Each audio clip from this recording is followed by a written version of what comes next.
Hi hello ಎಲ್ಲರಿಗೂ ನಮಸ್ಕಾರ. 11ನೇ ಶತಮಾನದಲ್ಲಿ ವಿಶಿಷ್ಟಾದ್ವೈತದ ಮೂಲಕ ಸಮಾನತೆಯ ನೀತಿ ಹೇಳಿದ ಭಾರತದ ತತ್ವಜ್ಞಾನಿ ರಾಮಾನುಜಾಚಾರ್ಯರ ಪ್ರತಿಮೆಯೇ ಸ್ಟ್ಯಾಚ್ಯೂ ಆಫ್ ಈಕ್ವಾಲಿಟಿ.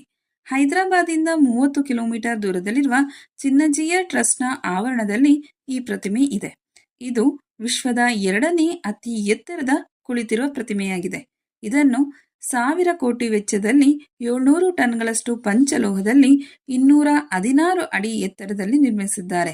ಈ ಪ್ರತಿಮೆಯು 108 ಮಾದರಿಯ ಕಲ್ಲಿನಲ್ಲಿ ನಿರ್ಮಿಸಿರುವ ದೇವಾಲಯಗಳಿಂದ ಆವೃತವಾಗಿದೆ. ಈ ಪ್ರತಿಮೆಯನ್ನು ದಿನಾಂಕ 2022 ಫೆಬ್ರವರಿ 5ರಂದು ಪ್ರಧಾನಮಂತ್ರಿ ನರೇಂದ್ರ ಮೋದಿಯವರು ಉದ್ಘಾಟಿಸಿದರು.